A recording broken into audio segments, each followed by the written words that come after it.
标准做。昨天以昨天为例嘛，26例里面有25例是境外移入，但是我们现在看从湖北回来的，基本上这2批里面只有1个确诊的案例，所以在这个部分里面，我说行政院跟中央疫情小组有没有特别的一些想法或转折？也就是中央坚持我们照专家会议就是要防疫优先，正因为我们坚持，所以第2批回来的才没有，到目前为止没有确诊。所以院长在这个部分里面啊，因为其实真的是让很多人觉得这是一个双重的标准啊，不是？所以在这个部分里面，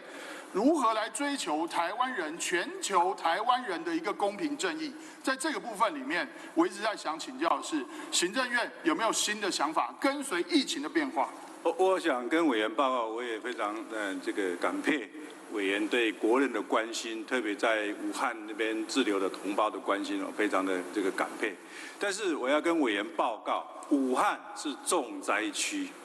到今天为止，中国大陆对武汉并没有解封。所以好，并没有解封。主委，那假如解封以后，驻忌会不会消除？我们是解封以后，对不起，委员，是我们要一步一步去看。对，现在武汉以外的其他的地方的国人本来就可以，我们还是保留5个机场嘛，上海，我知道，那个北京啊，4个地方5个机场，这个我都知道。我想大家国人都可以从那里回来，然后居家。这个检疫14天，是跟现在从其他地方回来并没有不一样，但是武汉是一个重灾区，到今天为止，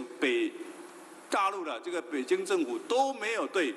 武汉城解封，应该这样讲啊，表示这个情势啊，看起来虽然在控制当中，但是我们必须还是要很小心让全球的台湾人基本上他回家的权利是相同的。假如在疫情有变化当中，这个我们真的非常的，但是防疫还是行政院来防疫还优先，而且要看到我们自己回来之后，我们的 capacity， 我们的能量。这些人隔离的设施够不够？主委，您讲的我都知道，您讲的知道，谢谢。好，谢谢。